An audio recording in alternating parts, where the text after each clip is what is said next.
Hello student. इस video में हम पढ़ेंगे राजनीति विज्ञान क्लास 11th का जो कि चैप्टर 9 है एनसीईआरटी की बुक, जो कि पिछले वीडियो में हमने 8 चैप्टर तक कवर कर लिया है। इस वीडियो में हम देखेंगे चैप्टर 9, जो चैप्टर है वो है एक संविधान एक जीवंत दस्तावेज। यानी जो हमारी कॉन्स्टिट्यूशन है, हम जो पिछले वीडियो में पढ़ा कि जो हमारे कॉन्स्टिट्यूशन है वो किस प्रकार से हमने बहुत सारी चीज़ों को पढ़ा, फंडामेंटल राइट, नीति निषेधक तत्व, स्थानीय शासन, न्यायपालिका। तो इस प्रकार से हम देखते हैं कि जो हमारा कॉन्स्टिट्यूशन है वो एक प्रकार से किस प्रकार से एक जीवंत दस्तावेज कहा जाए, कि किस प्रकार से अभी भी आधुनिक समय में किस प्रकार से प्रासंगिक है कि नहीं। तो इस वास्तव में इसकी जो स्थिति है वो मूल स्थिति में अभी है कि नहीं, तो हम इस वीडियो में डिस्कस करेंगे। आगे हम देखते हैं कि संविधान क्या है। तो हमने देखा कि संविधान है वो एक तरह से क्या है, संविधान एक लिखित दस्तावेज होता है जो कि किसी भी देश की प्रशासन और शासन चलाने के लिए ज़रूरी होता है। जो कि एक तरह से संविधान है वो समाज की इच्छाओं और आकांक्षाओं की पूर्ति करता है, एक तरह से प्रतिबिंब है। ये एक लिखित दस्तावेज है जिसमें समाज के प्रतिनिधि हैं, इनको तैयार किए। यानी जो हमारा देखे कि संविधान का जो अंगीकरण हुआ, हम देखते हैं कि 26 नवंबर 1949 को ये हमारा बन के तैयार हुआ और 26 जनवरी 1950 को इसे संविधान को लागू किया गया। लेकिन हम देखते हैं कि इतने वर्षों के बाद भी क्या ये संविधान है अभी आधुनिक समय में प्रासंगिक है कि नहीं, एक तरह से एक जीवंत दस्तावेज है कि नहीं। तो हम देखते हैं कि इसमें समय समय पे किस प्रकार से एक तरह से संशोधन के माध्यम से चीज़ों को जोड़ा गया, हटाया गया। तो इस प्रकार हम देखते हैं कि अभी भी वर्तमान समय में भी हमारा जो संविधान है वो एक तरह से प्रासंगिक हमें देखने को मिलता है। हम इसमें देखते हैं कि जो हमारे संविधान की जो मूल संरचना यानी जो बेसिक इसका जो स्ट्रक्चर है, तो वो हमें देखने को मिलता है कि इसका जो बेसिक स्ट्रक्चर है वो कभी भी बदला नहीं जा सकता। और जो भी इसमें कुछ कुछ संशोधन के माध्यम से जो कि विषय हैं जोड़े जाने चाहिए, जो कि हम देखते हैं कि स्थानीय शासन को इसमें जोड़ा गया, जो कि कुछ विषय हैं इसमें मौलिक कर्तव्य को आगे जाकर संशोधन के माध्यम से जोड़ा गया। यानी कुछ चीज़ें हैं जो कि इसमें संविधान संशोधन के माध्यम से है वो जोड़ी गई। आगे हम बात करते हैं कि संविधान में जीवंतता के बारे में। तो हम इसमें देखते हैं कि एक तरह से ये परिवर्तनशील है। परिवर्तनशील का अभिप्राय ये है कि ऐसा नहीं है कि जो हमारा कॉन्स्टिट्यूशन है जो बन गया है वैसे का वैसे ये पूर्ण रूप से अभी भी वैसे का वैसा ही है। यानी इसमें समय समय पे अमेंडमेंट के माध्यम से, संशोधन के माध्यम से इसमें कुछ ना कुछ चीज़ें हैं वो बदली गई है, कुछ ना कुछ चीज़ें हैं वो जोड़ी गई है। आगे हम देखते हैं कि ये जो स्थायी और गतिहीन नहीं है, यानी एक तरह से ये जो हमारा कॉन्स्टिट्यूशन है, भारतीय संविधान, वो एक तरह से स्थायी नहीं है, यानी परमानेंट नहीं है कि जो चीज़ें हैं उसमें परमानेंट ही रहेगी। इसमें समय समय पे बहुत सारी चीज़ों को बदला गया। हम इसमें देखते हैं कि जो हमारा संपत्ति का अधिकार था मौलिक अधिकार में, उसे आगे जाके इसे हटाया गया संशोधन के माध्यम से। तो कहने का अभिप्राय है कि ये स्थायी नहीं है। तीसरा हम देखते हैं कि समय की आवश्यकता के अनुसार इसके प्रावधानों को संशोधित किया गया। यानी जब भी देश में ऐसी स्थिति हुई है, अगर लगा है कि हाँ ये देश के अनुकूल नहीं है, तो इसमें हम समय समय पे इसमें कुछ प्रावधानों को इसमें जोड़ा गया है। जो कि हम देखते हैं कि 1942 में हमने पढ़ा कि संविधान संशोधन के माध्यम से 42वें संविधान संशोधन 1976 में हमने देखा कि जो भारत की जो प्रस्तावना है उसमें कुछ वर्ड जोड़े गए, जो कि हमने देखने को मिलते हैं, जो कि समाजवादी, पंथ निरपेक्ष, ये कुछ वर्ड है जो कि हमारे संविधान संशोधन के माध्यम से प्रस्तावना में जोड़े गए। आगे हम देखते हैं कि जो संशोधन के पीछे राजनीतिक सोच प्रमुख नहीं बल्कि समय की जरूरत है। कहने का अभिप्राय ये है कि जो संशोधन, जो ये सब अमेंडमेंट किए गए, ये कोई पॉलिटिकल सोच नहीं बल्कि एक तरह से समय की मांग है। जैसे हमने देखा कि प्रेजेंट गवर्नमेंट द्वारा हम देखते हैं कि जो जम्मू कश्मीर का जो स्टेटस था, यानी जो आर्टिकल 370, यानी जो जम्मू कश्मीर का जो कि विशेष दर्जा देता था जम्मू कश्मीर को आर्टिकल 370 के तहत, 370 के तहत, तो वो जो कि उसे हटाया गया समय की मांग को देखते हुए। आगे हम देखते हैं कि ये एक जीवित संविधान की मूल संरचना को बदले बिना किए गए संशोधनों को संदर्भित करता है। यानी एक तरह से ये जो बेसिक स्ट्रक्चर है संविधान का वो नहीं बदलता, उसकी संरचना को नहीं बदलता, बल्कि उस संरचना को बनाए रखते हुए इसमें संशोधन है इसमें किया गया है। आगे हम देखते हैं कि एक तरह से ये समय समय पर विभिन्न स्थितियों में उत्पन्न होने वाले अनुभवों का है वो जवाब देता है, यानी समय समय पे इसमें स्थितियों को ध्यान में रखते हुए इसमें संशोधन है वो किया जाता है। अगर हम बात करें उदाहरण के लिए, फॉर एग्जांपल के लिए, तो हम देखते हैं कि आरक्षण के मामले में सर्वोच्च न्यायालय जो नौकरियों और शैक्षणिक संस्थानों में कुल का है वो 50% से अधिक है वो नहीं हो सकता। यानी समय समय पे ये कहा गया है कोर्ट द्वारा कि जो भी नौकरियों यानी गवर्नमेंट जॉब में और जो शैक्षणिक संस्थानों में यानी गवर्नमेंट इंस्टीट्यूशन में जो भी जो आरक्षण होना चाहिए वो 50% से आरक्षण है वो रिजर्व है वो नहीं हो सकता। आगे हम पढ़ेंगे कि जो संविधान हमें देखने को मिलता है, तो हम ये देखेंगे, हमने स्टार्टिंग में ही पढ़ा कि जो हमारा संविधान है वो देखते हैं कि उसमें दो तरह के मिश्रण हमें देखने को मिलते हैं, यानी कठोर और लचीला का। तो हम देखते हैं कि जो हमारा संविधान है, ना ही भारतीय संविधान है, ना ही कठोर है और ना ही लचीला है, यानी इनमें दोनों का सम्मिश्रण हमें देखने को मिलता है। तो हम देखते हैं कि लचीला संविधान से अभिप्राय ये है कि एक तरह से जो भी संविधान में संशोधन है वो एक तरह से बिल्कुल सीधे से और आसानी तरीके से किया जा सकता है, यानी कुछ ऐसे टॉपिक का विषय हैं जिनमें संविधान संशोधन है वो एक साधारण बहुमत द्वारा, जो कि संसद द्वारा साधारण बहुमत द्वारा इसे आसानी से किया जा सकता है। जैसे हम देखते हैं कि राज्यों के नाम को किसी को बदलना, उनकी सीमाओं में परिवर्तन करना, संसद के दोनों सदनों द्वारा उपस्थित सदस्यों के साधारण बहुमत से इसमें हम देखते हैं कि ये परिवर्तन है ये हो सकते हैं। ऐसे हमें देखने को मिलता है कि कठोर संविधान संशोधन का मतलब ये है कि हम इसमें देखते हैं कि कुछ संविधान में जो ऐसे विषय हैं जिसमें संसद के दोनों सदनों के 2/3 बहुमत द्वारा, साथ ही साथ जो राज्य की विधानसभा है, राज्य की जो विधानसभा है उनमें आधे से अधिक राज्य के विधानमंडल द्वारा संशोधन इसमें किया जाता है, जो कि ये जरूरी हो जाता है। जो कि हम देखते हैं, आगे हम देखते हैं कि संविधान में जो संशोधन का जो प्रक्रिया है हम उसमें देखते हैं कि जो संशोधन प्रक्रिया है संविधान में वो केवल संसद के द्वारा ही होती है, किसी और राज्य की विधानसभा में ये संशोधन नहीं हो सकता। यानी एक तरह से संसद में इसकी शुरुआत होती है।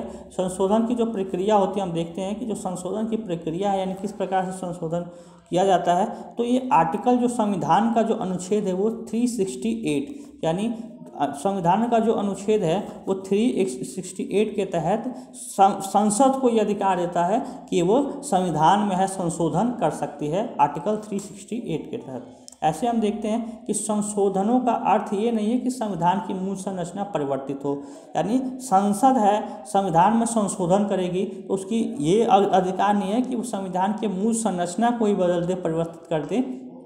ये संसद है ये नहीं कर सकता, उसकी संविधान के मूल संरचना को नहीं बदल सकता। ऐसे हम देखते हैं कि संशोधनों के मामले में भारतीय संविधान है वो लचीलापन व कठोरता दोनों का है वो मिश्रण है।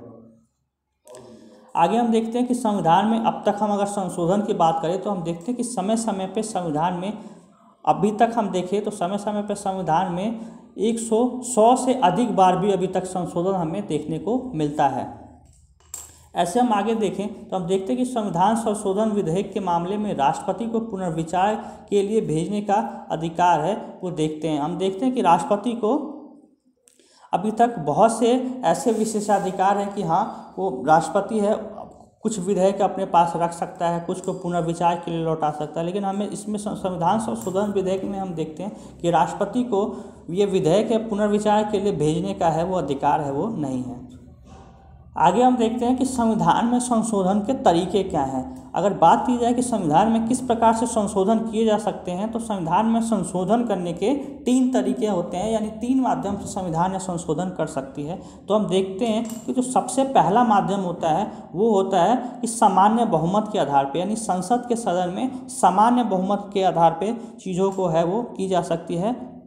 जैसा हमने ऊपर पढ़ा कि राज्य के सीमा को बदलना, राज्यों का नाम चेंज करना, तो ये संसद के सामान्य बहुमत के आधार पर चीज़ें हैं, ये की जा सकती है। ऐसे हम दूसरा देखते हैं कि कुछ विषय ऐसे होते हैं संविधान में जो कि दोनों सदनों के यानी लोकसभा और राज्यसभा के दोनों सदनों में अलग अलग विशेष बहुमत के आधार पर विशेष बहुमत के आधार पर संविधान को संशोधन है वो किया जा सकता है। तीसरा हम देखते हैं कि विशेष बहुमत और आधे राज्यों के समर्थन द्वारा। कहने का अभिप्राय यह है कि संसद और लोकसभा के विशेष बहुमत द्वारा, साथ ही साथ जो आधे से अधिक राज्य की विधान मंडलों द्वारा अनुमति के बाद ही इसमें संशोधन है वो किया जा सकता है। आगे हम देखते हैं कि संसद में सामान्य बहुमत के आधार पे क्या क्या प्रावधान है जो कि किए जा सकते हैं। तो हम सामान्य बहुमत के आधार पे देखते हैं तो देखते हैं कि इसमें क्या क्या विषय हैं। तो हम देखते हैं कि नए राज्यों का निर्माण, यानी कोई भी नए राज्यों का है उसमें निर्माण हो सकता है। जैसे कि हमने देखा 2014 में हमने देखा कि संसद द्वारा नए आंध्र प्रदेश यानी तेलंगाना का एक तरह से निर्माण किया गया। तो हमने देखा कि ये राज्य पुनर्गठन अधिनियम के द्वारा राज्य में संसद में पारित विधेयक द्वारा ये पुनर्गठन किया गया, यानी राज्यों को एक नया राज्य क्रिएट किया गया, जो कि हम देखते हैं कि आंध्र प्रदेश एक अलग राज्य हुआ तेलंगाना। यानी कहने का अभिप्राय ये है कि नए राज्यों का निर्माण करना। दूसरा कि राज्य की सीमाओं या नामों में परिवर्तन करना, कि कोई भी स्टेट है उसकी सीमा में या तो परिवर्तन कर सकता है संसद, या तो नामों में परिवर्तन कर सकता है, जो कि हमें देखने को मिलता है कि जो पहले उड़ीसा था उसका नाम आगे जाके उड़ीसा किया गया। तो इस प्रकार से कुछ स्टेट उनका नामों में परिवर्तन करना। ऐसे हम देखते हैं कि राज्यों में उच्च सदन का सृजन या समाप्ति। उच्च सदन हमने पढ़ा, पिछले वीडियो में हमने स्टूडेंट पढ़ा कि हर स्टेट में कहीं कहीं हमें देखने को मिलता है, यानी 2 चैम्बर्स होते हैं, विधानसभा और विधान परिषद। तो विधानसभा तो मोस्टली हर राज्य में होते हैं स्टार्टिंग समय से ही, लेकिन जो विधान परिषद होते हैं, जो उच्च सदन होता है, राज्य है वो केंद्र सरकार को एक तरह से वो अनुमति देता है कि हाँ हमारे यहाँ विधान परिषद की अनुमति दी जाए बनाने के लिए। तो इसमें राज्य है वो उस सदन के सृजन या समाप्ति के लिए इसमें सामान्य बहुमत द्वारा इसमें प्रस्ताव पारित करता है। ऐसी नागरिकों की प्राप्ति व समाप्ति के लिए क्या नागरिकता है वो किसे देना है और किसे नहीं देना है या समाप्त करना है, ये संसद तय करती है। ऐसे सर्वोच्च न्यायालय का क्षेत्राधिकार बढ़ाना, कि सर्वोच्च न्यायालय है, सुप्रीम कोर्ट है, उसके क्या क्या हमने पढ़ा कि क्या क्या क्षेत्राधिकार है। पिछले वीडियो में हमने न्यायपालिका में पढ़ा कि हाँ उसके अपीलीय न्यायाधिकार, कानूनी सलाहकारी, यानी ये जो चीज़ें हैं एक तरह से, और भी क्या क्या क्षेत्राधिकार उसके बढ़ाना, यानी और कौन कौन से और विषय हैं जो कि सर्वोच्च न्यायालय है वो उनको कर सकता है। तो हम ये जो है ये संसद द्वारा सामान्य बहुमत से किया जाता है। ऐसे ही हम आगे देखते हैं कि विशेष बहुमत, यानी विशेष बहुमत और आधे राज्यों के समर्थन द्वारा संशोधन का प्रावधान करना। यानी विशेष बहुमत यानी दोनों के संसद के दोनों सदन लोकसभा राज्यसभा में विशेष बहुमत यानी 2/3 बहुमत, साथ ही साथ जो राज्य की विधानसभा है यानी आधे से अधिक राज्य की विधानसभाओं द्वारा इसमें उनका भी समर्थन जरूरी है। क्योंकि हमने देखते हैं कि इसमें क्या क्या विषय शामिल होते हैं। तो हमने देखते हैं कि राष्ट्रपति के निर्वाचन का तरीका किस प्रकार से हो, यानी राष्ट्रपति को किस प्रकार से चुना जाए। हम देखते हैं कि हमने पिछले वीडियो में देखा कि जो राष्ट्रपति का निर्वाचन होता है तो हम उसमें देखते हैं कि इसमें लोकसभा, राज्यसभा तथा साथ ही साथ जो विधानसभा के जो सदस्य होते हैं, जो निर्वाचित सदस्य होते हैं, वो इसमें भाग लेते हैं। तो इसमें किस प्रकार से निर्वाचन का तरीका और राष्ट्रपति का, तो ये इसमें किया जाता है। ऐसे केंद्र और राज्यों के बीच विधायी शक्तियों का वितरण। कहने का अभिप्राय ये है कि केंद्र और सेंट्रल और स्टेट गवर्नमेंट के बीच जो विधायी शक्तियाँ हैं उनका किस प्रकार से वितरण हो, तो ये तय किया जाता है। साथ ही साथ संसद में राज्यों का प्रतिनिधित्व को लेके, कि संसद में हमने देखा कि राज्यों का प्रतिनिधित्व किस प्रकार से हो, तो इन सारी विषय को लेके विशेष बहुमत द्वारा ये तय किया जाता है। ऐसे हम देखते हैं कि साधारण और विशेष बहुमत में अंतर क्या होता है। तो साधारण बहुमत में यानी सिंपल बहुमत में हम देखते हैं, जनरल बहुमत में, कि मतदान करने वाले सदस्यों का जो संख्या होती है वो 50% + 1 होती है, जो कि विशेष बहुमत में सदन के कुल सदस्यों की संख्या का 2/3 होती है। जो 2/3 सदस्य होते हैं वो कुल जो उपस्थित सदस्य हैं उनमें से 2/3 सदस्य है वो बहुमत के आधार पे होता है। आगे हम बात करें, हमने पीछे पढ़ा कि जो ये संविधान संशोधन होता है वो किस माध्यम द्वारा होता है, किस प्रक्रिया द्वारा, ये अधिकार कौन देता है। तो ये संविधान का जो आर्टिकल है, जो अनुच्छेद है वो 368, यानी संविधान का जो 368 जो आर्टिकल है वो उसमें कहा गया कि संसद है अपने संविधान संशोधन के माध्यम से अपने संसदीय शक्ति संशोधन को लागू कर सकती है। यानी इसे संसद को ये अधिकार दिया गया कि संविधान संशोधन के माध्यम से ये संशोधन करके इसे शक्ति प्राप्त है। ये संशोधन के माध्यम से कोई भी विषय है उनको बदल सकती है, चेंज कर सकती है, या कोई भी इस संविधान के किसी भी प्रावधान को है वो निरस्त कर सकती है। आगे हम पढ़ते हैं कि संविधान में संवैधानिक संशोधनों द्वारा किए गए कुछ परिवर्तन, यानी ऐसे कौन कौन से संविधान में संवैधानिक संशोधन है जो कि चेंज किए गए। तो हम देखते हैं, पहले हम देखते हैं कि जब हमारा संविधान बना तो हम देखते हैं कि 1951 में ही सबसे पहले संपत्ति के अधिकार का जो संशोधन है वो किया गया, जिसमें 9वीं अनुसूची में ये जोड़ दिया गया। देखिए 9वीं अनुसूची होते हुए 9वीं अनुसूची क्या होती है कि एक ऐसा लिस्ट, यानी केंद्र सरकार है एक ऐसा लिस्ट है 9वीं अनुसूची, जो कि कोई भी विषय है, कोई भी मैटर हो, अगर 9वीं अनुसूची में उसे रख देता है तो उस पर सुप्रीम कोर्ट में कोई भी व्यक्ति जाके नहीं कह सकता, यानी सुप्रीम कोर्ट का जो क्षेत्राधिकार है यहाँ से हट जाता है। यानी ऐसे कोई भी मामलों को है सुप्रीम कोर्ट है वो नहीं सुन सकती। लेकिन आगे जाके सुप्रीम कोर्ट के एक फैसले द्वारा ये आगे कहा गया कि 9वीं अनुसूची में ऐसा कोई भी विषय है जो कि सुप्रीम कोर्ट को अगर लगता है कि ये ज़रूरी है या गैर संवैधानिक है तो उन विषय को, टॉपिक्स को है वो सुन सकती है। आगे हम देखते हैं कि 1969 में उच्चतम न्यायालय का निर्णय कि संसद संविधान में संशोधन नहीं कर सकती जिससे मौलिक अधिकारों का हनन हो। आगे हम देखते हैं कि 1989 में 61वां संविधान संशोधन द्वारा जो मतदान की आयु है, यानी जो वोट देने का राइट था वो 21 वर्ष था, जो कि इसे घटाकर 18 वर्ष कर दिया गया। ऐसे हम देखते हैं कि जो 74वां संविधान संशोधन जो कि हमने पिछले वीडियो में पढ़ा कि स्थानीय स्वशासन की बात की गई, तो ये संवैधानिक संशोधन किए गए। ऐसे हम देखते हैं कि 93 संशोधन 93वां संविधान संशोधन 2005 में हमने देखे कि उच्च शिक्षा संस्थाओं में पिछड़ा वर्ग, यानी जो सीटें हैं वो 2005 के तहत ओबीसी जो सीटें हैं, यानी जो भी पिछड़े वर्ग हैं उनको लिए स्थान है वो सुरक्षित किया गया, यानी सीटें हैं वो रिजर्व की गई शिक्षण संस्थान में। ऐसे हम देखते हैं कि 42वां संविधान संशोधन 1976 में हमने देखा कि संविधान में संशोधन के माध्यम से प्रस्तावना में पंथ निरपेक्ष और समाजवादी शब्द को जोड़ा गया। ऐसे हम देखते हैं कि 52 अमेंडमेंट में 1985 में दल बदल पे रोक की घोषणा की गई, दल बदल पे इस पे संशोधन किया गया। तो कुछ इस प्रकार से जो ये संशोधन है, ये देखें कि ये संवैधानिक संशोधन थे जो कि संसद द्वारा ये परिवर्तन किए गए, बदले गए।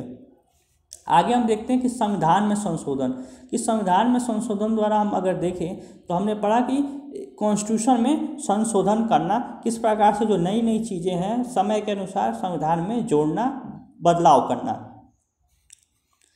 आगे हम देखते हैं कि संविधान में किए गए संशोधनों का अगर हम विभाजन करें तो हम देखते हैं कि इसमें तीन तरह की श्रेणियाँ, कैटेगरीज बनाई गई, जो कि प्रशासनिक संशोधन, यानी प्रशासन से संबंधित जो भी मामले हैं उस पर संशोधन करना, संविधान की व्याख्या से संबंधित संशोधन, ऐसे तीसरा है कि राजनीतिक आम सहमति से उत्पन्न संशोधन। यानी ये 3 तरह के जो संशोधन है ये किए जा सकते हैं।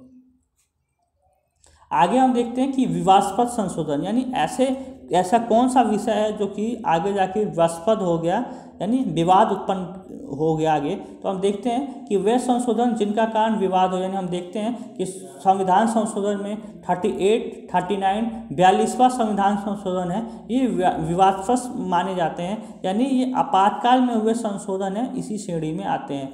यानी इसमें विपक्षी सांसद को है वो जेलों में थे और सरकार को असीमित अधिकार है इसमें दिया गया, जो कि हमें आपातकाल के समय हमें देखने को मिलता है। ऐसे हम देखते हैं कि संविधान की मूल संरचना का सिद्धांत, यानी संविधान की मूल संरचना क्या है, तो हम देखते हैं कि जो इस सिद्धांत में सर्वोच्च न्यायालय ने केशवानंद भारती मामले में 1973 में निर्णय दिया कि संविधान के विकास में निम्नलिखित सहयोग इसमें दिया कि संविधान में संशोधन करने की जो शक्तियों की जो सीमा है वो इसमें निर्धारित हुई, यानी जो संसद को ये अधिकार, ये एक तरह से असीमित अधिकार नहीं दिया गया कि संसद है वो कुछ भी कर सकती है, कोई भी कानून है वो पारित कर सकती है। और दूसरा कि ये संविधान के विभिन्न भागों में संशोधनों की अनुमति देता है, पर सीमाओं के अंदर, कि संविधान में संशोधन है वो संसद कर सकती है लेकिन एक सीमा के अंदर। तीसरा ऐसे कि संविधान की जो मूल संरचना है उसका उल्लंघन किए बिना है वो संविधान संशोधन है वो किया जा सकता है, किसके द्वारा? संसद के द्वारा। आगे हम देखते हैं कि संविधान एक जीवंत दस्तावेज किस प्रकार से है, संविधान किस प्रकार से अभी भी एक जीवंत दस्तावेज बना हुआ है। तो हम देखते हैं कि संविधान एक गतिशील दस्तावेज है। गतिशील दस्तावेज का अभिप्राय ये है कि समय समय पर मांग के अनुसार इसमें समय समय पर अनेकों संशोधन है वो किए गए हैं, ज़रूरत को ध्यान में रखते हुए। ऐसे ये भारतीय संविधान का जो अस्तित्व हम देखें तो आज़ादी के बाद देखें तो हम इतने वर्ष हो गए जो कि हमें देखने को मिलता है। इसी बीच हम देखते हैं कि अनेक तनावों से भी हमारा देश है वो गुजरा। ऐसे हम देखते हैं कि भारत में उतने परिवर्तनशील के बाद भी ये संविधान अपनी गतिशीलता और बदलती हुई परिस्थितियों के अनुसार सामंजस्य का कार्य करती है। यानी देश में ऐसी कोई भी स्थिति या तनाव उत्पन्न होता है तो जनता की आकांक्षाओं की जो पूर्ति है वो संविधान है वो करती है। ऐसे हम देखते हैं कि परिस्थितियों के अनुकूल परिवर्तनशील रहकर नई चुनौतियों का सफलतापूर्वक मुकाबला करते हुए भारत है का जो संविधान है इस पर खड़ी उतरती है, जो कि इसकी जीवंतता का ये प्रमाण हमें देखने को मिलता है। तो हमने इस तरह से विभिन्न प्रकार से हमने देखा कि किस प्रकार से जो हमारा कॉन्स्टिट्यूशन है वो एक तरह से जीवंत दस्तावेज है। वीडियो देखने के लिए बहुत बहुत धन्यवाद। नेक्स्ट वीडियो में हम डिस्कस करेंगे नेक्स्ट चैप्टर। बहुत बहुत धन्यवाद।